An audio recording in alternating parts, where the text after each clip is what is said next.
कर दें, पलट कर पीछे देखें, फिर से तजदीदे वफा कर दें। पलट कर पीछे देखें, फिर से तजदीदे वफा कर दें। और दूसरा शेर, नबी से जो हो बेगाना उसे दिल से जुदा कर दें। नबी से जो हो बेगाना उसे दिल से जुदा कर दें। पेदर मादर बिरादर मालो जान उन पर फिदा कर दें। पेदर मादर बिरादर मालो जान उन पे फिदा कर दें। बाआवाज़ बुलंद दुरूद पाक अल्लाहुम्मा सल्ली अला सय्यदिना शफीअना तबीबा कुलूबिना मावाना मलजाना मुहम्मदी वालिही व बारिक वसल्लिम सलातन व सलामन अलैका या रसूल अल्लाह व सल्लम अलैका या हबीब अल्लाह सल्लल्लाहु ताला अलैहि वसल्लम। मुअज़्ज़ज़ सामईन, आपको ये बात अच्छी तरह मालूम है कि अल्लाह तबारक व ताला ने जब तख्लीक बख्शी दुनिया को तो कमोबेश 18,000 मखलूक़ात को खुदा ने पैदा फरमाया। 18,000 मखलूक़ात में सबसे पावरफुल मखलूक, सबसे बुजुर्गो बरतर मखलूक, सबसे प्यारी मखलूक, सबसे अच्छी मखलूक अगर किसी को बनाया है वो हजरत इंसान है। अब अल्लाह तबारक व ताला ने इंसान की दो क्वालिटी बनाई, एक को मर्द कहते हैं तो दूसरे को औरत। एक को क्या कहते हैं भैया, बोलिए, मर्द, और दूसरे को औरत। अल्लाह तबारक व ताला ने मर्द और औरत को इस खाकदाने गीती में पैदा फरमाया और तमाम मखलूकात में फौकियत दिया, तमाम मखलूकात में बुजुर्गी अता फरमाई। सबसे ज्यादा बुलंदी खुदा ने इंसान को अता फरमाया और इंसानों की जब क्वालिटी बनाई, किसी को मर्द बनाया, किसी को औरत बनाया। मर्द हो तो अपनी जगह लाजवाब, औरत हो तो अपनी जगह लाजवाब। न मर्दों को अल्लाह ताला ने किसी भी एतबार से कोई अल्लाह ने कोई कमी रखी है, न औरतों में अल्लाह ने कोई कमी रखी है। बल्कि हालात ऐसे बने हैं कि जिंदगी एक ट्रेन के मानिंद है।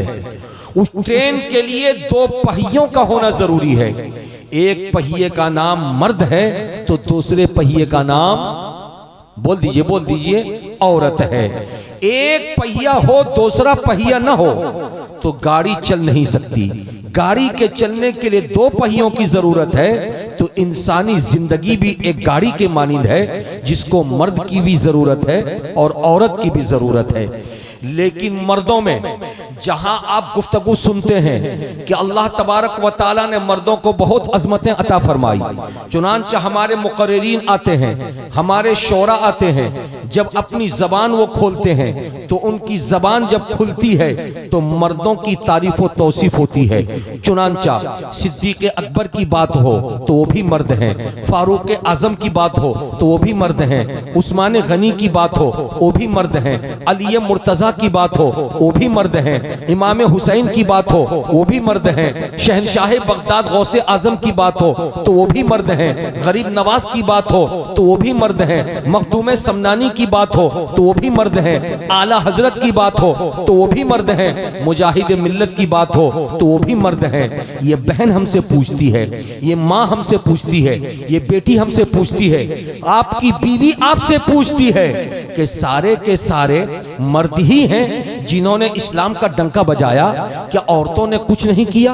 औरतों को आखिर अल्लाह ने जब पैदा फरमाया है तो उनका मकाम क्या है, उनका मनसब क्या है, उनका ओहदा क्या है, उनको खुदा ने कितनी अजमत अता फरमाई। आइए इसी तनाजुर में अपनी गुफ्तगू को मैं आगे ले जाना चाहता हूँ। कोई भी मर्द, किसी भी मर्द को यह हक हासिल नहीं है कि वो किसी भी औरत को गिरी निगाह से देखे। माँ हो तो वो बेमिसाल, बहन हो तो वो बेमिसाल, बेटी हो तो वो भी बेमिसाल, बीवी हो तो वो भी बेमिसाल। खुदा ने औरतों को 4 रूप दिया है। एक रूप का नाम माँ, दूसरे रूप का नाम बहन, तीसरी रूप का नाम बेटी, चौथे रूप का नाम बीवी है। इन 4 रूप में आप जब औरत को देखेंगे तो औरत के अंदर पाकिज़गी नजर आएगी, औरत के अंदर तहारत नजर आएगी, औरत के अंदर अच्छाई नजर आएगी। और जब अच्छाई को देख लेंगे तो कभी भी किसी भी औरत पर आपके हाथ नहीं उठेंगे। कभी भी किसी भी औरत पर आपकी जबान लान तान के लिए नहीं खोलेगी। कभी भी किसी भी औरत को आप घटिया और गिरी नजर से नहीं देखेंगे। आइए इसको हम इस तनाजुर में देखें। प्यारे नबी सल्लल्लाहु अलैहि वसल्लम को खुदावंद कुद्दूस ने जब पैदा फरमाया तो नबी के पैदा होने से पहले अरब के हालात कैसे थे। किसी के घर में अगर बच्चा पैदा होता बेटा तो उसकी बाँछें खिल जाती, खुशियां पूरे माहौल में फैल जाती, मिठाइयां तकसीम की जाती। मगर बेटी अगर पैदा हो जाती तो वो मगमूम हो जाता, उसका चेहरा पजमुर्दा हो जाता। रवायत ये मिलती है कि बाज बाप वो होते थे जो जिंदा पैदा होने वाली बेटी को मार दिया करते थे, गड्ढा खोद करके उसमें दफन कर दिया करते थे। ऐसे में अल्लाह तबारक व तआला ने हमारे और आपके नबी को पैदा फरमाकर औरतों के मकाम को नबी की जबान से कहलवाया। और प्रैक्टिकल की दुनिया में जब आप आएंगे तो आपको मिजाज मिलेगा कि मेरे खुदा ने मेरे प्यारे नबी को 3 बेटे अता फरमाए, मगर वो तीनों के तीनों बेटे नाबालगी की पीरियड में इंतकाल कर गए, छोटेपन में इंतकाल कर गए। लेकिन खुदा ने 4 बेटियां अता फरमाई। एक का नाम रुकैया, दूसरे का नाम ज़ैनब, तीसरे का नाम उम्मे कुलसुम, चौथे का नाम फातिमा। ये 4 बेटियां जब खुदा ने अता फरमा दी तो चारों बेटियां नबी के घर में परवान चढ़ी, चारों बेटियां बड़ी हुई। नबी ने चारों बेटियों की शादी की। गोया के प्रैक्टिकल की दुनिया में नबी ने उतर कर ये बात कहने की कोशिश की कि दुनिया वालों, मैं तुम्हें कहता हूं कि मेरा कलमा पढ़ के खुदा को एक मानो, मैं मुझे खुदा का नबी मानो। हो सकता है तुम में कोई कह दे हम किसको अपना नबी माने जिसको खुदा ने बेटों से महरूम रखा। इसीलिए खुदा ने मुझको बेटे दे दिए ताकि तुम मुझको बेटों से महरूम न समझो, लेकिन खुदा ने दे करके फौरन ले लिए इसलिए कि मुझे दुनिया में आने के बाद बेटियों के मकाम को बताना है, बेटियों की अजमतें बतानी है, बेटियों की रिफातें बतानी है। इसीलिए खुदा ने मेरे घर में 4 बेटियां अता फरमाई और चारों बेटियों को खुदा ने जिंदगी दी। मैं एक अच्छा बाप होने के नाते मैंने अपनी बेटियों की शादी की। इसलिए मैं तुम में ऐ दुनिया के लोगों 3 चीजों को बहुत पसंद करता हूं, तुम भी इन 3 चीजों को पसंद करो। साहबा ने पूछा था या रसूल अल्लाह वो 3 चीजें हैं क्या? नबी ने फरमाया था पहली चीज खुशबू है, दूसरी चीज नमाज है और तीसरी चीज औरत है। गोया के खुदा ने ये रसूलुल्लाह ने ये बता करके दुनिया वालों को पैगाम दे दिया कि खुशबू को पसंद करो, मेरी सुन्नत है, नमाज की पाबंदी करो, खुदा का हुक्म है। और तुम्हारे घर में अगर औरत है तो उस औरत को मोहब्बत की नजर से देखो, बेटी हो तो मोहब्बत की नजर से देखो, बहू हो तो मोहब्बत की नजर से देखो, फूफी हो तो मोहब्बत की नजर से देखो, खाला हो तो मोहब्बत की नजर से देखो, माँ हो तो मोहब्बत की नजर से देखो, बहन हो तो मोहब्बत की नजर से देखो। ये रसूलुल्लाह सल्लल्लाहु अलैहि वसल्लम ने ये पैगाम दे करके सुबह कयामत तक दुनिया के तमाम इंसानों को ये बताने की कोशिश की कि औरत समाज से कीचड़ की तरह निकाल के फेंक देने की चीज नहीं है, बल्कि औरत घर की जीनत है, मर्द घर के बाहर की जीनत है, औरत घर के अंदर की जीनत है। मर्द बाहर जीनत पैदा करे, औरत घर के अंदर जीनत पैदा करे। जब दोनों जीनतें एक साथ हो जाएंगी तो वो मुआशरा मिलेगा, खुदा का पसंदीदा मुआशरा मिलेगा, वो समाज मिलेगा तो खुदा का पसंदीदा समाज मिलेगा। आज इस बात की कितनी सख्त जरूरत है हमें। आइए मैं आपको बताता हुआ गुजरूं। मैं रहता हूं टिकिया पाड़ा में। आपको मालूम है कि टिकिया पाड़ा में दारुल उलूम ज़ियाउल इस्लाम है। उस दारुल उलूम ज़ियाउल इस्लाम में शोबे इफ्ता का भी मामला चलता है। दारुल इफ्ता है जिसके चीफ काजी और सदर मुफ्ती दिलदार आलम साहब क़िबला मिसबाही है। कभी अगर आपको तौफीक मिले और टाइम मिल जाए आप जाइए मुफ्ती साहब से अर्ज कीजिए, हुजूर पिछले 2 महीने के अंदर आपके पास जितने इस्तिफ्ते आए हैं तमाम के तमाम इस्तिफ्ता को हमारे सामने पेश करके जरा कैलकुलेट करके बताइए कि किस किस मामले में कितने इस्तिफ्ते आए। तो मुफ्ती साहब आपको बताएंगे अगर पिछले 2 महीनों में 200 लोग अगर फतवा लेने के लिए पहुंचे हैं तो उनमें कमोबेश 150 लोग ऐसे होंगे जिनके फतवे में तलाक का मैटर होगा, जो अपनी बीवी को तलाक दे चुके होंगे और उसके बाद फिर फतवा लेने के लिए गए होंगे। कोई कह रहा होगा गुस्से में दे दिया, कोई कह रहा होगा नशे में दे दिया, कोई कह रहा होगा माँ के बहकावे पर दे दिया, कोई कह रहा होगा भाई के बहकावे पर दे दिया।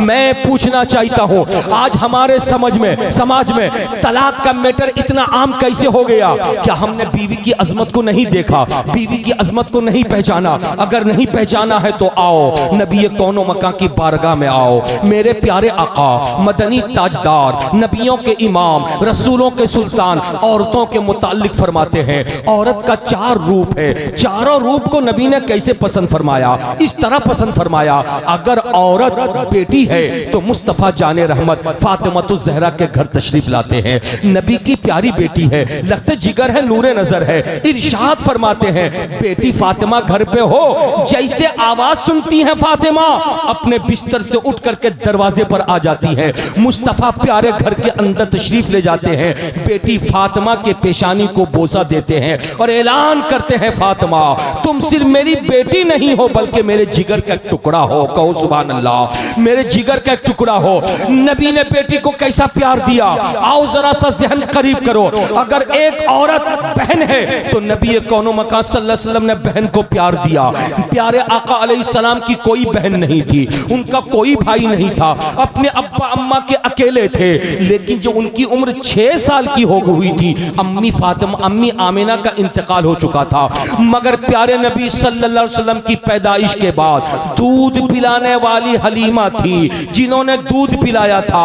खुदा ने उनको बेटी भी दिया था, बेटा भी दिया था। उनकी एक बेटी थी जिसका नाम शीमा था। रसूलुल्लाह जब बचपने में हलीमा के घर पे थे, वही शीमा गोद में लेकर के रसूलुल्लाह सल्लल्लाहु अलैहि वसल्लम को टहलाया करती थी। जब वो बकरी चराने के लिए जाती थी, अम्मी हलीमा से अर्ज करती, अम्मी इजाजत दे दो, बाबू मोहम्मद को भी मैं ले जाना चाहती हूँ। मुस्तफ़ा जाने रहमत को ले जाने के लिए हलीमा सादिया इजाजत दे देती, तो हलीमा सादिया की इजाजत पा करके शीमा लेकर के चली जाती। मुस्तफ़ा जाने रहमत का रिश्ता भाई और बहन का रिश्ता हो गया था, दूध शरीक बहन का रिश्ता हो गया था।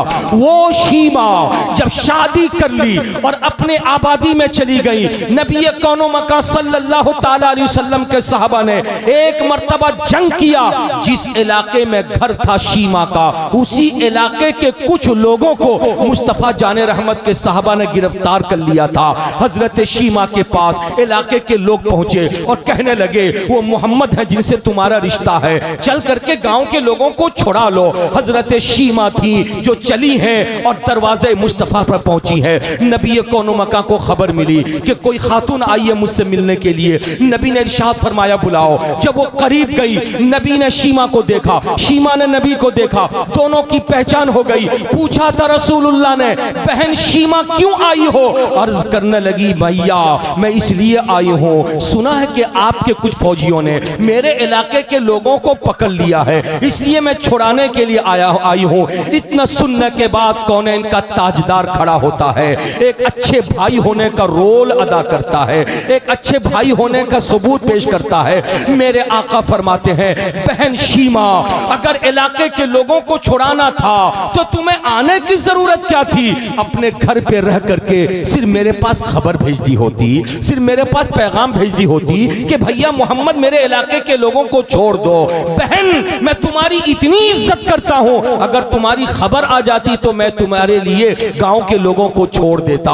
अब आई हो तो आओ, गांव के लोगों को भी लेकर जाओ। और इरशाद फरमाते मेरे सहाबा, मेरी ये बहन है, इसको नवाज दो। चुनांचे नबी के इशारे पर उनको ऊंट भी दिए जाते हैं, बकरियां भी दी जाती हैं तोहफे के तौर पर। नबी के दरवाजे से लेकर के हजरत शीमा निकल रही है। ये दूसरा रूप देखा था आपने। एक तीसरा रूप है जो बीवी का रूप है। उस बीवी के रूप में जब खदीजा सामने आती है, मुस्तफ़ा जाने रहमत प्यारे नबी सल्लल्लाहु ताला अलैहि वसल्लम है जो खदीजा से बेइंतहा मोहब्बत करते हैं, इतनी मोहब्बत करते हैं, इतनी मोहब्बत करते हैं। इरशाद फरमाते हैं, मेरे बदन का एक जुज है खदीजा।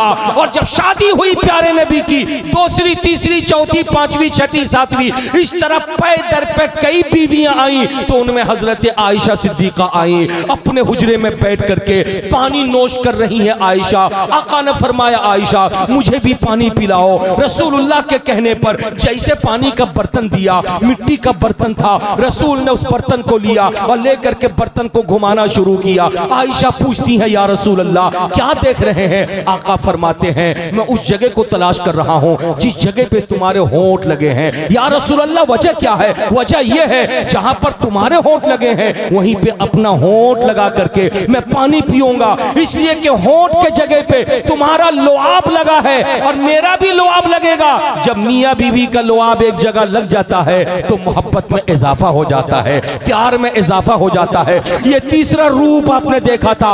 चौथे रूप में मुस्तफा जाने रहमत ने फरमाया वो माँ है, माँ जिंदगी भर माँ की फरमाबरदारी करके भी तुम माँ की मोहब्बत का हक अदा नहीं कर सकते हो। इरशाद फरमाते हैं कि सुनो, नमाज पढ़ो खुदा खुश होगा, रोजा रखो खुदा खुश होगा, हज करो खुदा खुश होगा, ज़कात दो खुदा खुश होगा, लेकिन खुदा खुश होकर जब जन्नत अता करेगा तो खुदा ने जन्नत को तुम्हारी माओ के कदमों के नीचे रखा है। जन्नत लेना हो तो माओ की खिदमत किया।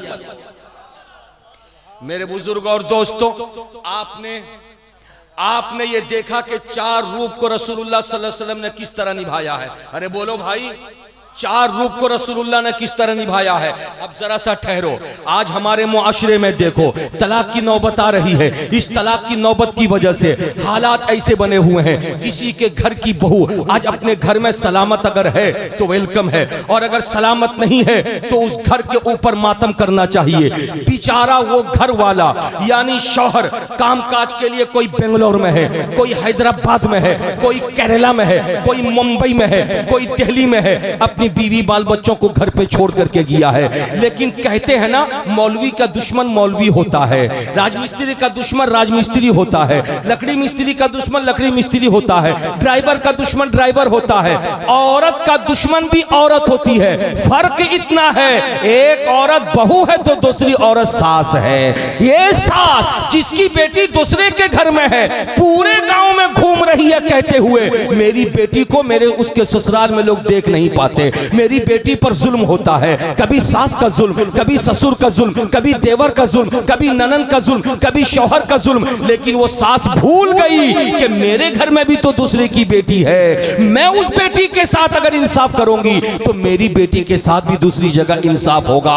आज बहुत सारी औरतें हैं, बीवी हैं, जो शादी के बाद 2, 4, 5 महीने रह करके ससुराल में अपने मैके में जाके 8-8 महीने से पड़ी हुई हैं, 1-1 साल से पड़ी हुई हैं। मैं पूछना चाहता हूं, सास बनने वाली बूढ़ी औरतों, अपने घर की बहू को प्यार दो और अपने बेटे से कहो कि बेटा ये तेरी बीवी है, खुदा ने जहां मां होने के नाते मेरी खिदमत तेरे लिए फर्ज किया वैसे ही ये औरत बीवी है, बीवी होने के नाते उसकी मोहब्बत भी तेरे ऊपर फर्ज है। तू मोहब्बत नहीं देगा तो कौन देगा। हालात ऐसे बने हुए हैं, लोगों अपने घर को अगर संवारना चाहते हो, अपने घर की इज्जतों को अगर बढ़ाना चाहते हो, अपने घर में अगर इस्लामी कानून पैदा करना चाहते हो, अगर घर में रब की रहमतें बुलाना चाहते हो तो बीवी से प्यार करो। ये मत सोचो कि बीवी कहां से आई है, नहीं नहीं, मियां बीवी का जो पाकीज़ा रिश्ता है इसका बदल कुछ नहीं हो सकता। यही वजह है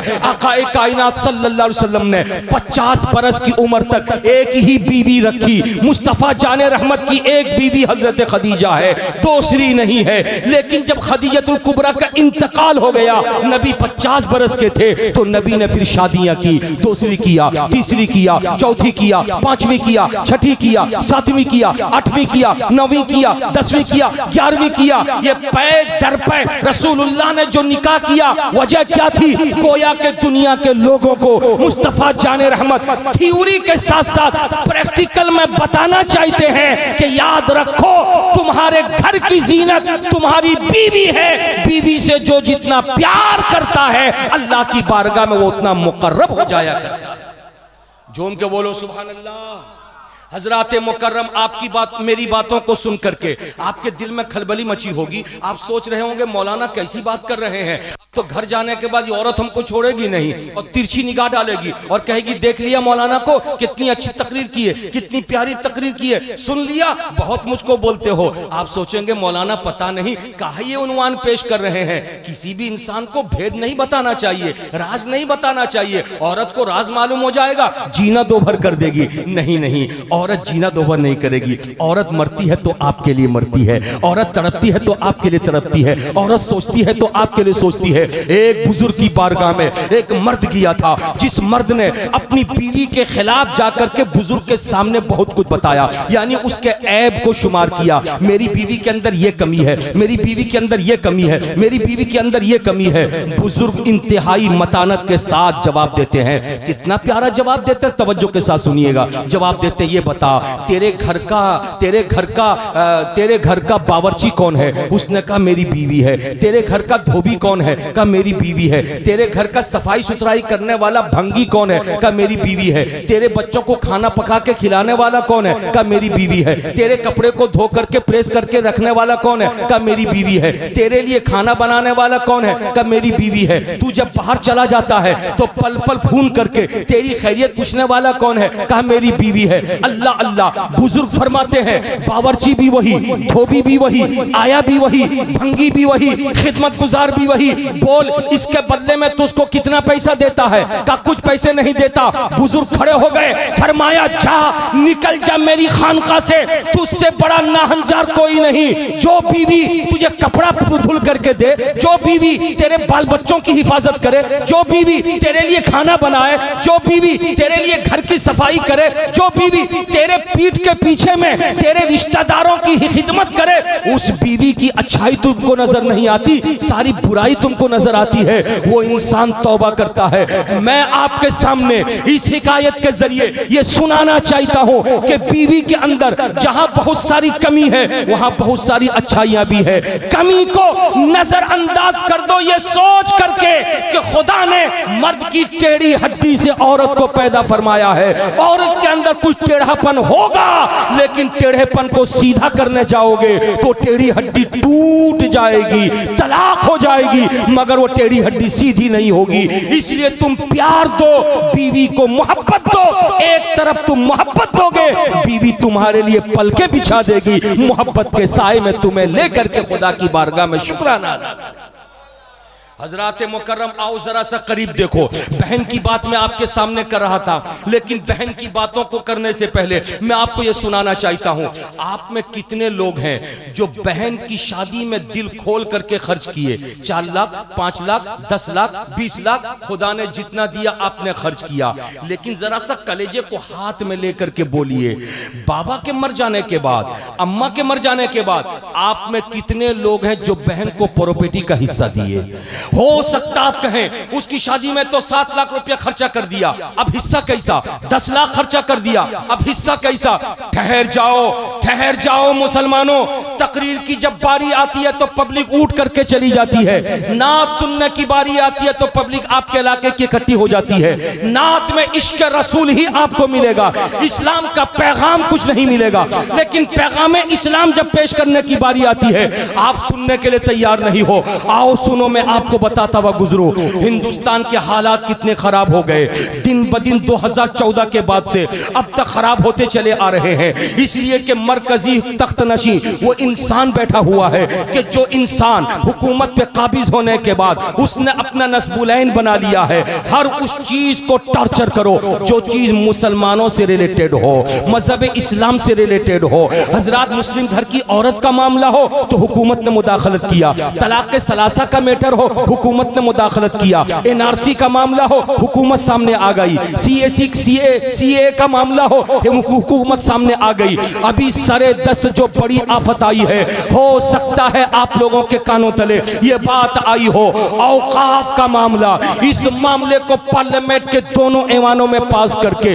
सदर जमहूरिया प्रेसिडेंट ऑफ इंडिया के पास भेज करके दस्तखत करवा लिया गया है। कानून बन चुका है। लेकिन आप होश के नाखून लीजिए, अल्लाह अल्लाह, ये कितना सख्त कानून है। हुकूमत ने आज मुसलमानों के पीठ पे किस तरीके से खंजर चुभोया है, इसका आपको अंदाजा नहीं है। वो औकाफ, जिस औकाफ के बारे में आपको इल्म होना चाहिए, औकाफ कहते किसे हैं? आपके हमारे आबाओ अजदाद ने या मुस्लिम बादशाहों ने पूरे हिंदुस्तान में जो जमीन जायदाद कौमे मुस्लिम के नाम छोड़ करके गए हैं, उनकी छोड़ी हुई जायदाद को औकाफ कहा जाता है, जिसका तखमीना कमोबेश 9.5 लाख एकड़ जमीन है, जिसमें मदरसे भी हैं, जिसमें खानकाहें भी हैं, जिसमें यतीम खाने भी हैं, जिसमें मुसाफिर खाने भी हैं, जिसमें कब्रिस्तान भी है, जिसमें मस्जिद भी है। ये सारे के सारे औकाफ हैं।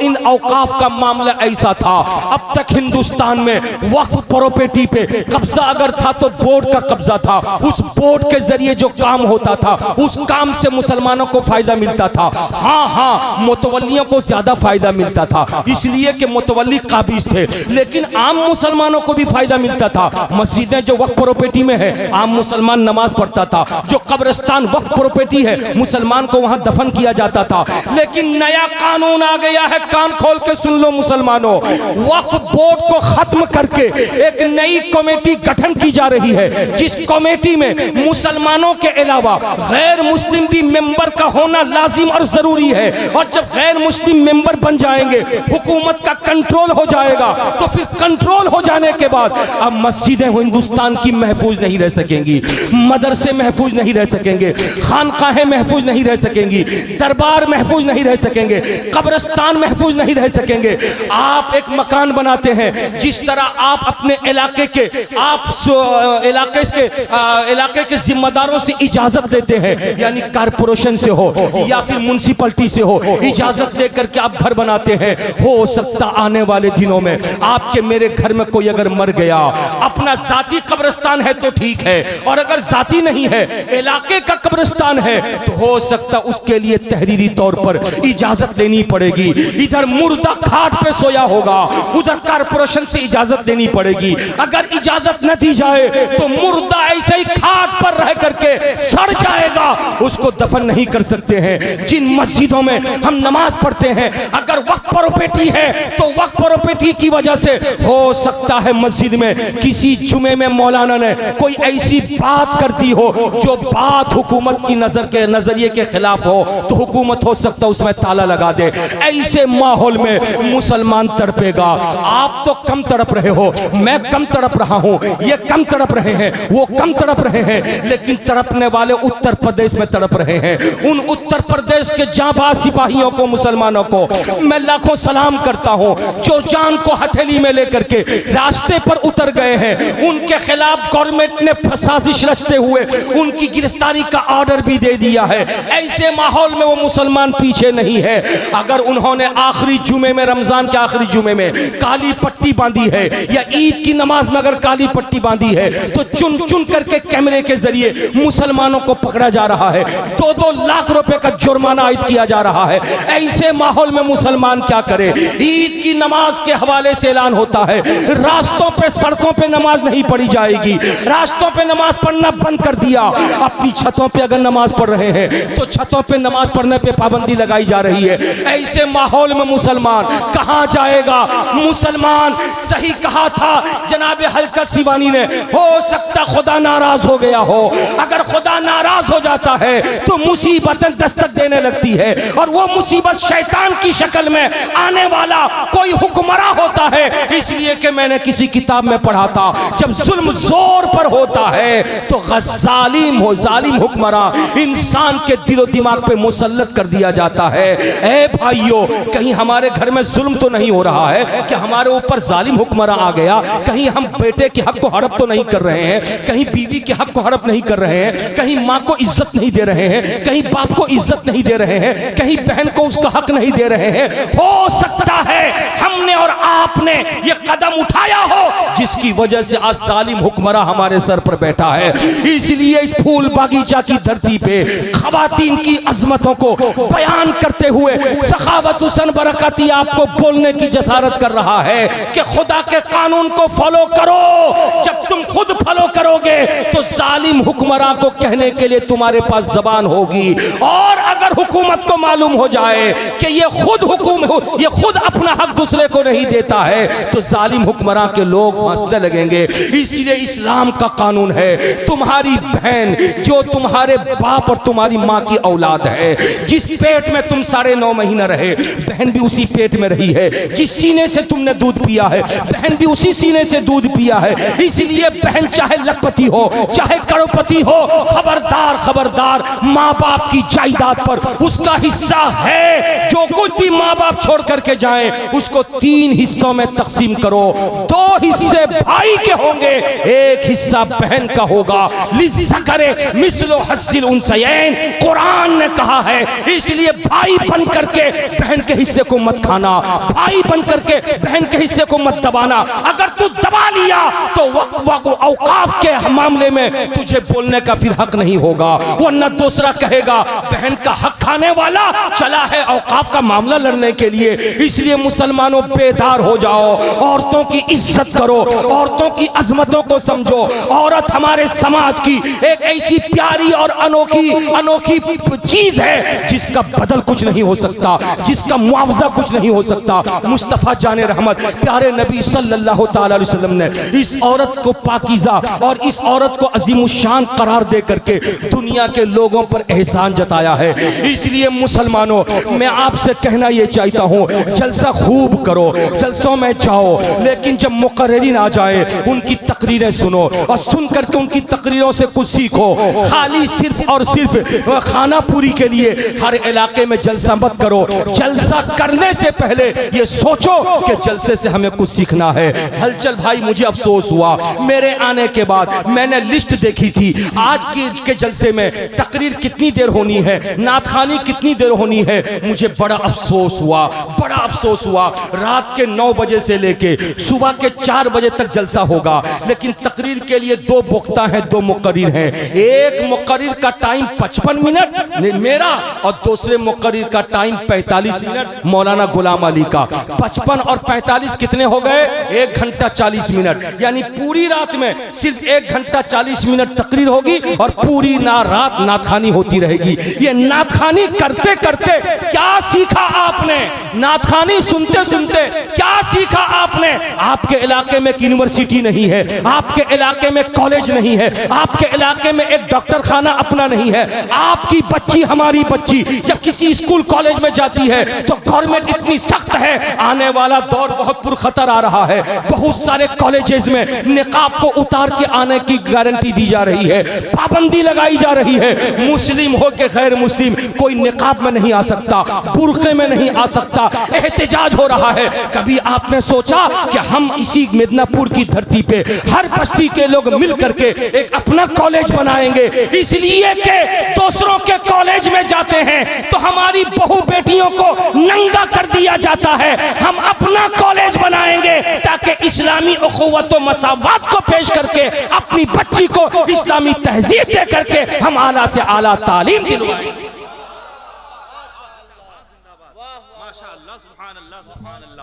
नारे तकबीर, नारे रिसालत, मसलके आला हजरत, पैगामे इस्लाम, पैगामे इस्लाम, नारे तकबीर, नारे रिसालत। हजरात मुकर्रम में आपको बताने की ये कोशिश कर रहा था। कभी हमारी नज़र इस तरफ गई, हजरात हमारे और आपकी घर की बहू बेटियां जब गैर मुस्लिमों के यहाँ इलाज कराने के लिए जाती हैं। अभी यूट्यूब में एक बेहया चैनल चल चुका है, उस चैनल में एक लेडी डॉक्टर है जो औरतों को इंजेक्शन देती है तो वीडियो बनाती है और यूट्यूब में उसको अपलोड करती है। उस यूट्यूब के अपलोड होने वाले को देख करके आपका खून खौल जाएगा। बहू बेटी की इज्जतें इतनी प्यारी है, इतनी प्यारी है। इस्लाम कहता है सिर्फ आपकी बीवी की इज्जत नहीं, सिर्फ आपकी माँ की इज्जत नहीं, सिर्फ आपकी बहन बेटी की इज्जत नहीं, बल्कि एक औरत चाहे हिंदू हो उसकी भी इज्जत है, गैर मुस्लिम हो उसकी भी इज्जत है, कोई यहूदी घर की हो उसकी भी इज्जत है, कोई नसरानी घर की हो उसकी भी इज्जत है। औरत किसी भी तबके की हो उसकी इज्जत है और उसकी इज्जत को तस्लीम करना मुसलमान के लिए जरूरी है। लेकिन किसी भी घर की औरत की इज्जत से खिलवाड़ बरकरार करने के लिए इस तरीके से डॉक्टर खानों में और इलाज की जगहों पे कैमरे लगाए गए हैं, जिनसे उनको बेहया बना करके उनके नंगे तस्वीर को अपलोड किया जाता है। काश मेरा ये बंदा, मेरी ये कौम, मेरे समाज के लोग जितनी दिलचस्पी के साथ इन तमाम चीजों में आगे बढ़ते हैं, वैसे ही कमर कसें और कमर कस के ऐलान कर दें कि हम हर साल अपनी गाड़ी कमाई का हिस्सा हम 10-10 हजार रुपए इकट्ठा करेंगे। 5 साल इकट्ठा अगर कर लिया, इलाके के लोगों ने 1000 लोग अगर मिलकर के कर लें तो इंशाअल्लाह ताला इसी मिदनापुर की धरती पर एक आलीशान स्कूल भी बन जाएगा, कॉलेज भी बन जाएगा, मेडिकल भी बन जाएगा, जहां हमारे बच्चों की तालीम भी होगी, जहां हमारे मरीजों का इलाज भी होगा। हजरात, आज इसकी जरूरत है, वरना मेरे घर की बेटी का तो यह हाल है। अगर वो आईडी कार्ड बनाने जाती है और आईडी बनाने वाला ऑफिसर फोटो लेने से पहले अगर कहता कि चेहरा खोलो, मेरी बहन चेहरा खोल देती है। वो नादान कहता सर से दुपट्टा उतारो, वो मुस्लिम घर की औरत सर से दुपट्टा उतार लेती है। वो नादान कहता यहाँ का बटन खोलो, यहाँ का बटन खोल के खड़ी हो जाती है। मेरे घर की औरत को मालूम नहीं है कानून है हिंदुस्तान का, इस कानून को कोई पसे पुश नहीं छोड़ सकता। हिंदुस्तान के संविधान ने, बाबा अंबेडकर ने जो लिखा था, अभी 14 अप्रैल को उसका जन्मदिन है जो हिंदुस्तानी गवर्नमेंट ने छुट्टी दिया है, उस संविधान में हिंदुस्तान के हर मजहब के लोगों को अपने मजहब के कानून पर अमल करने का पूरा पूरा हक है। इसलिए मुस्लिम समाज की बेटी अगर है तो मुस्लिम समाज की बेटी अपने सर से दुपट्टा नहीं उतारेगी, अपने सर से दुपट्टा नहीं उतारेगी, अपने सर से दुपट्टा नहीं उतारेगी।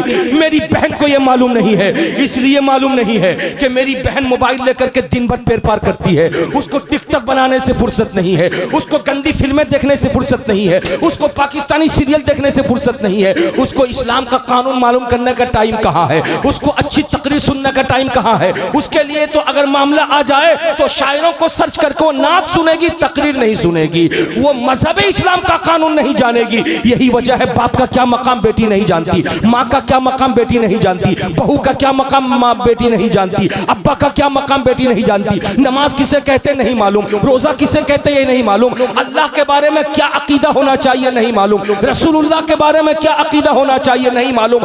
हालात ऐसे हैं, अत्तहियात सुन लो तो बेटी को नहीं मालूम, दुआए कुनूत सुन लो तो बेटी को नहीं मालूम, आयतुल कुर्सी सुन लो तो बेटी को नहीं मालूम। आज फूल बगीचा में बैठने वाली बहनों सुन लो, अपने आप को बदल लो और बदल करके तुम कर्नाटक की मुस्कान की तरह बन जाओ कि जब वो कॉलेज में एंट्री ली थी, नादान लोगों ने, कॉलेज के स्टूडेंट ने आगे बढ़ के जब उसके निकाब को छीन करके नंगा करना चाहा था तो मुस्कान ने आगे बढ़ करके अपने निकाब को संभाला था और नारे तकबीर पेश करके बताया था इस्लाम हमेशा आगे रहता है, जालिम पीछे होगा, इस्लाम आगे बढ़ता हुआ नजर आएगा। मेरे बुजुर्ग और दोस्तों, बहनों को बताओ, बेटियों को बताओ, सिर्फ उनकी फरमाइश पर लहंगा खरीद के मत दो, सिर्फ उनकी फरमाइश पर पाकिस्तानी जोड़े खरीद कर मत दो, सिर्फ उनकी फरमाइश पर कीमती मोबाइल का खजाना उनको न दो, बल्कि उनको इल्म सिखाओ, उनको तालीम दो। हालात कितने खराब हो गए, पूरे इलाके में मदरसतुल बनात, बच्चियों का इदारा नहीं है जहां पर बच्ची कुरान जाके सीख सके, जहां पे बच्ची कुरान याद कर सके, जहां पे बच्ची करके इस्लामी तहजीब सीख सके, इस्लामी तमद्दुन सीख सके। वो तो कहिए बस एक दस्तूर है कि शादी से पहले नमाज आ जाना चाहिए, शादी से पहले कुरान पाक पढ़ना सीख लेना चाहिए। भले इस्लाम को जाने न जाने कोई फर्क नहीं पड़ता, ये आपके घर की औरत का मामला, मेरे घर की औरत का मामला। याद रखो, जिस्म के ऊपर 18,000 की साड़ी हो और सीने में अगर कुरान न हो तो ये ऐसा बात बेकार है। अगर सीने में अजमत इस्लाम न हो और हाथ में कीमती मोबाइल हो, ऐसे मोबाइल से कोई फायदा नहीं। इसलिए कि हजरत अली मुर्तजा शेर खुदा रजी अल्लाह ताला अन्हु ने इरशाद फरमाया था कि यतीम किसको कहते हैं लोगों, तुमने यतीम समझा किसको है, जिसका बाप मर जाए वही यतीम है। नहीं नहीं, फरमाते हैं लैसल यतीमो कद माता वालिदहु बलिल यतीमो यतीमुल इल्म वल अदबी, जिसके पास बाप मां नहीं है, यतीम वो नहीं है। हकीकत में यतीम वो है कि जिसके पास सब है लेकिन इस्लाम नहीं है, कुरान नहीं है, अजमत इस्लाम नहीं है। और आगे फरमाते हजरत अली मुर्तजा शेर खुदा, अच्छे कपड़े पहन करके तुम निकलते हो तो तुम्हारा सीना चौड़ा होता है, गरीब के सामने जाकर के कहते हो ये कपड़ा मैंने राइमंड्स का खरीदा है, 880 रुपए मीटर का है, मोबाइल जाकर चमकाते हो गरीब के सामने। याद रखो, किसी गरीब के सामने अपने पैसे का जिक्र मत करना, किसी गरीब के सामने अपने वेतन और तनख्वाह का जिक्र मत करना, किसी गरीब के सामने अपने अच्छे कपड़े की नुमाइश मत करना, किसी गरीब के सामने जाकर के अपने आप को बड़ा बना के पेश न करना। माओ बहनों सुन लो, तुम्हारा कपड़ा रहता है अभी शोरूम में, मोबाइल से तुम्हारा हस्बैंड बता देता है तो तुम पूरी बस्ती में हल्ला करती हो कि मेरा लहंगा 8,000 का आ रहा है, मेरा लहंगा 14,000 का आ रहा है। याद रखो, तुम्हारे हल्ला करने से कितनी गरीब बेटियों का दिल टूटता है, तुम्हारे आम कर देने से कितनी गरीब बीवियों का दिल दुखता है, तुमको इसके बारे में नहीं मालूम। इस्लाम ने कहा है आगे बढ़ना हो तो कपड़ों की बुनियाद पर आगे मत बढ़ो, आगे बढ़ना हो पैसे की बुनियाद पर आगे मत बढ़ो, आगे बढ़ना है बिल्डिंग की बुनियाद पर आगे ना बढ़ो, आगे बढ़ना है तो अदब की बुनियाद पर बढ़ो, आगे बढ़ना है इल्म की बुनियाद पर बढ़ो, आगे बढ़ना है इस्लामी कानून की बुनियाद पर बढ़ो। लिखते हैं हजरत अली मुर्तजा शेर खुदा, लैसल जमालो बेअस्वाबिन तुज़य्यिनुना इन्नल जमाला जमालुल इल्मी वल अदबी। याद रखो, कपड़ों से खूबसूरती नहीं आती, मोबाइल से खूबसूरती नहीं आती, घड़ी से खूबसूरती नहीं आती, हकीकत में तो खूबसूरती वो आती है कि जब इंसान के सीने में इल्म हो, भले पुराना कपड़ा पहना हो, इंसान के सीने में इल्म हो, भले फटा पुराना कपड़ा पहना हो, तब उसकी खूबसूरती में इजाफा होता है। क्या नाम बस्ती का? फूल बगीचा आने वालों, अभी अभी बताया था हजरत हलचल सिवानी साहब ने, या खुदा दुआ किया था इन्होंने, या खुदा इस दौरे पुरफितन में मेरे आका गरीब नवाज को भेज दे, मेरे आका गरीब नवाज को भेज दे।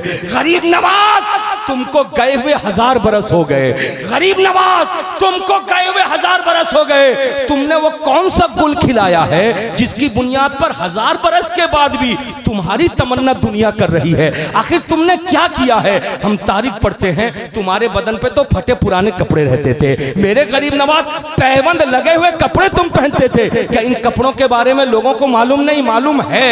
तो जब मालूम है तो फिर गरीब नवाज को दोबारा भेजने की दुआ क्यों हो रही है? ये जानते हैं गरीब नवाज फटे पुराने कपड़े पहनने वाले का नाम नहीं है, गरीब नवाज उस अल्लाह वाले का नाम है जो अल्लाह वाला खुद भूखा रह के भूखों को खिलाने वाला है, खुद फटा पुराना कपड़ा पहन के नंगों को कपड़े पहनाने वाला है, खुद इस्लाम से करीब होकर के इस्लाम से दूर रहने वालों को इस्लाम से करीब करके खुदा की बारगाह में झुकाने वाला है। गरीब नवाज उसका नाम है कि जिसने ऐसे दिलों को टटोला जिस दिल में दुनिया थी, गरीब नवाज ने करीब करके दुनिया निकाल दिया, दीन और मजहब उसके सीने में डाल दिया। और जब डाल दिया है तो कोई कुतुबुद्दीन बख्तियार काकी बनकर चमकने लगा, कोई फरीदुद्दीन गंजे शकर बनकर चमकने लगा, कोई साबिर पाक कलियरी बनकर चमकने लगा, कोई महबूब इलाही बनकर के चमकने लगा, कोई सिराजुद्दीन अखी आईने हिंद बनकर चमकने लगा, और कोई अलाउल हक पंडवी बनकर चमकने लगा, और कोई मखदूम समनानी बनकर के चमकने लगा। और जब दुआ हुई है गरीब नवाज की उसी अजमेर पाक में, तो कोई अहमद रजा आला हजरत बनकर के चमकने लगा, कोई हबीबुर रहमान मुजाहिद मिल्लत बनकर चमकने लगा, कोई अख्तर रजा ताजुश शरिया बनकर के चमकने लगा। मेरे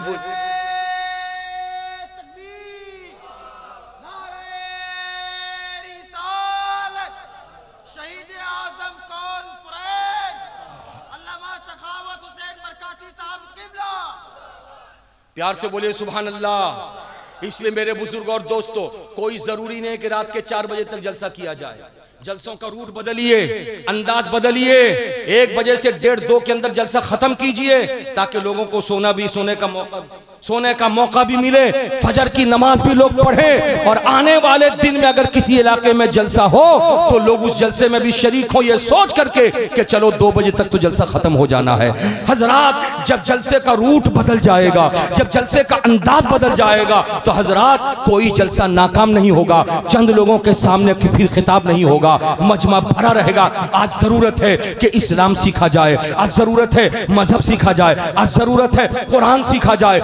इसलिए अपनी बच्चियों के लिए तालीम का बंदोबस्त करो। सिर्फ और सिर्फ मोहल्ले की मस्जिद में इमाम साहब के पास भेज करके बस रवायती तौर पर कुरान पढ़ाना न सिखाओ, बल्कि इस्लाम सिखाओ, इस्लाम सिखाओ, तहरत सिखाओ, पाकिज़गी सिखाओ, अज़मत इस्लाम सिखाओ, अज़मत कुरान सिखाओ, अज़मत रसूल सिखाओ, खुदा के बारे में अकीदा सिखाओ, माँ बाप का अदब सिखाओ, शौहर की खिदमत का जज्बा दो, ससुराल वालों के साथ क्या अंदाज पेश करना है वो चीजें पेश करो। जब एक बेटी को ट्रेंड करके आप अपने घर से रुखसत करेंगे, फिर वो बेटी जिस इलाके में भी बहू बन करके जाएगी, सिर्फ आप अपना नाम रोशन नहीं करेगी, बल्कि अपने खानदान का नाम रोशन करेगी, अपने इलाके का नाम रोशन करेगी। आइए मैं आपको तकरीर के आखिरी हिस्से में ये बता करके अपनी गुफ्तगू को समेटने की कोशिश करूं। हजरात मैं आपके सामने बताने की कोशिश कर रहा था, जरा सा जहन करीब कीजिए। बगदाद मुअल्ला है, उस बगदाद मुअल्ला का एक खलीफा है। हाँ भैया बस 2-4 मिनट प्यार से बोलिए सुभान अल्लाह। 2-4 मिनट और बर्दाश्त कर लिए, उसके बाद हमारे अशायर इस्लाम हजरत शाहनवाज हसन आ चुके हैं। हजरात प्यार से बोल दिए सुभान अल्लाह। बगदाद मुअल्ला है, जिस बगदाद मुअल्ला के खलीफा को अल्लाह ने एक बेटा दिया था, उसकी दिली ख्वाहिश थी मेरे घर में वो बहू आए जो पूरे इलाके की इकलौती प्यारी अच्छी बेटी होगी, जो तालीम और तरबियत में सबसे आगे होगी, जो मजहब इस्लाम के मालूमात में सबसे आगे होगी। वो बहू को तलाश करने के बारे में सोचने लगा। उधर पूरे इलाके में ये खबर फैल गई कि खलीफा के घर में बहू चाहिए। हर आदमी की दिली ख्वाहिश थी कि मेरी बेटी खलीफा के घर की बहू बन जाए। हजरात अच्छे लड़के को देने के बारे में आदमी अपनी बेटी को देने के बारे में प्रोग्राम बनाता है ना जी। अरे बोलिए, हर बाप बेटी का बाप चाहता है कि मेरा दामाद अच्छा बने। अरे बोलिए ना भाई, ऐसा है ना। इसलिए आपके इलाके में हो या मेरे इलाके में हो, हर बेटी का बाप अच्छा दामाद ढूंढता है। अगर खलीफा का दामाद बेटा मिल जाए, बादशाह का बेटा मिल जाए, आलिम का बेटा मिल जाए, मुफ्ती का बेटा मिल जाए, तो अल्हम्दुलिल्लाह सुम्मा अल्हम्दुलिल्लाह। अरे बोलिए, ऐसा है या नहीं है? ऐसा है ना। लाखों रुपए लोग खर्च कर देते हैं अच्छे दामाद को ढूंढने में। इलाके के सारे लोग अपनी बेटी को देने के लिए तैयार हो गए, लेकिन बेटा तो खलीफा का एक ही है, एक ही लड़की बहू बन के आएगी ना। सारे लोग तो ऐसे ही हथेली मलते रह जाएंगे, मगर जिसकी किस्मत का हिस्सा होगा उसकी किस्मत चमक जाएगी और उसकी बेटी यहाँ पर बहू बन के आ जाएगी। लेकिन खलीफा था जो दूसरों का दिल तोड़ना नहीं चाहता था, और अच्छे लोग वो होते हैं जो दूसरों का दिल नहीं तोड़ते हैं। दिल को रखना बहुत बड़ी बात है। आप किसी को गाली देते हैं, उसका दिल टूटता है कि नहीं टूटता है? आप किसी को बुरा भला कहते हैं, उसका दिल टूटता है कि नहीं टूटता है? याद रखो, हमारे बुजुर्गों ने तोड़ने का काम नहीं किया, जोड़ने का काम किया है। इसलिए मुसलमानों हमेशा जोड़ने का काम करो, तोड़ने का काम कभी मत करना। अपनी जात से किसी को तकलीफ मत देना। बादशाह ने सोचा था मैं जिसके भी घर से बेटी लाऊंगा उसका दिल तो जुड़ जाएगा, लेकिन और लोगों का दिल टूट जाएगा, तो लाऊं तो कैसे लाऊं। उसने ऐलान किया कि आज की रात, आधी रात गुजर जाएगी तो मैं इलाके में निकलूंगा बहू ढूंढने के लिए। रात अंधेरी है, इलेक्ट्रिक का दौर नहीं था। उसने ऐलान किया जिसके घर की लड़की हाफिजे कुरान होगी, ऐलान कर दो उसके घर की लड़की रात में सोएगी नहीं, अपनी खिड़की का दरवाजा खोल करके चिराग जला देगी। मैं गुजरूंगा पूरे इलाके में, जिसके घर की खिड़की खुली होगी और चिराग जल रहा होगा, मैं समझ जाऊंगा इसी के घर की लड़की हाफिज कुरान है। और जिसके घर की लड़की हाफिज कुरान होगी, मैं सुबह सवेरे अपने बेटे को दूल्हा बना करके उसी के घर लेके पहुंच जाऊंगा। प्यार से बोलो ना सुभान अल्लाह। बहुत अच्छी बात है ना, बोलो ना भाई, बहुत अच्छी बात है ना। एक हाफिज कुरान लड़की को अपने घर की बहू बनाना वो चाहता है। हजरात मैं आपसे बताना ये चाहता हूं, दीनी और मजहबी नजरिया जब हो जाता है तो लोग दीन के बारे में सोचते हैं, मजहबी जहन हो जाए मजहब के बारे में सोचिएगा। और अगर दीन और मजहब से दिमाग खाली हो, खाली दुनिया हो तो फिर नजर तलाश करेगी कौन पैसा वाला, माल वाला है, जिसके घर की बेटी आएगी तो वो गाड़ी बाड़ी हाड़ी सब दे दे, सब दे दे। फिर बाप अपने पांव पे पांव रख करके चायखाने पे तलवा ठोकेगा और कहेगा कि मैंने तो अपने बेटे का रिश्ता ऐसी जगह पे किया है कि लड़की का बाप बंबई रहता है, उसके पास 150 वर्कर काम करते हैं, लकड़ी का काम होता है उसके यहाँ फर्नीचर का, मेरे बेटे के लिए तो 4 व्हीलर देगा। हजरात, ऐसे माहौल में जब लोग रुपए पैसे की तरफ आगे बढ़ते हैं तो उस घर की बेटी तो आ जाती है, लेकिन याद रखना अपने बेटे को तुमने दूल्हा बना करके जो पेश किया था बेटी वाले के घर में, बेटी लाने के लिए नहीं बल्कि अपने बेटे को तुमने गिरवी बना करके दे दिया है। जो बाप अपनी बेटी के साथ साथ 4 व्हीलर देगा वो इतने आसानी से तुमको हजम कर लेगा। फिर वो लड़की आएगी, लड़की के जरिए तुम भी नाचोगे, तुम्हारी बीवी भी नाचेगी, पूरा घर नाचेगा। फिर तावीज लेने के लिए जाओगे इमाम साहब के पास, जब से लड़की आई है बहू बन करके मेरा घर तबाह हो गया। अरे तबाही से बचना चाहते हो, रुपया मत देखो, गाड़ी मत देखो, घोड़ा मत देखो, मजहब की तालीम की तरफ ज़हन लगाओ, मजहब इस्लाम की तरफ ज़हन दौड़ाओ, कुरान की तालीम की तरफ ज़हन दौड़ाओ। जिसके घर की लड़की जितना मजहबी ज़हन रखेगी वो घर में जब आएगी बहू बन करके नहीं आएगी बल्कि खुदा की रहमत बन करके आएगी, खुदा की बरकतें बन करके आएगी। हजरात, मैं आपके सामने ये बताने की कोशिश कर रहा था, आज हमारा माहौल इतना गंदा हो गया है। कल तक बाप माँ जाते थे रिश्ता तय करने के लिए, उसके बाद मंगनी होती थी, शादी से पहले तक न दूल्हा देख पाता था लड़की दुल्हन को, न दुल्हन देख पाती थी लड़की को। लेकिन नया दौर आ गया, अब मंगनी का रस्म ऐसा हो रहा है कि दोनों मिलकर के हॉल बुक करते हैं, उस हॉल में दूल्हा भी आता है, दुल्हन भी आती है, दोनों तरफ के लोग भी आते हैं, खाना पीना होता है, वहां पर आईना ला करके दोनों एक दूसरे को देखते हैं, अंगूठी पहनाई जाती है, अल्लाह अल्लाह दोनों एक दूसरे को देखते हैं, मुसाफा होता है, उसके बाद फिर नंबर का तबादला होता है, दूल्हा का मोबाइल नंबर दुल्हन के पास, दुल्हन का मोबाइल नंबर दूल्हा के पास, ये तबादला होता है, मंगनी खत्म हो जाती है। उसके बाद शादी अगर 8 महीने के बाद हो या 12 महीने के बाद हो या 1.5 साल के बाद हो या 2 साल के बाद हो, न दूल्हा चैन से है न दुल्हन चैन से है। जब देखो मोबाइल, जब देखो मोबाइल, जब देखो मोबाइल, जब देखो मोबाइल। हालात इतने बुरे हो गए, पूछो उलमा बैठे हुए हैं, एक अजनबी के लिए एक अजनबिया औरत से बातें करना जरूरत के अलावा मना है, सख्त हराम है। जब शादी नहीं हुई है, मंगनी हुई है, किसने इजाजत दे दी है दोनों बातें करे? हाँ हाँ, मैं एक सुझाव देता हूँ, सुझाव भी देना जरूरी है, मैं एक सुझाव देना चाहता हूँ। अगर आज के दौर में यह रस्म बन गया है कि मंगनी का काम एक साथ होगा, दुल्हन भी आएगी, दूल्हा भी आएगा, लड़का भी आएगी, लड़का भी आएगा, लड़की भी आएगी, जब दोनों आकर के एक दूसरे को अंगूठी पहनाएंगे तो ये लोगों एक बात नोट करना, अंगूठी पहनाने से निकाह नहीं होता, एक दूसरे को देख लेने से निकाह नहीं होता। कबिल तो कहने वाला कबिल तो कहता है और अपने आप को, अपने नफ्स को किसी के हवाले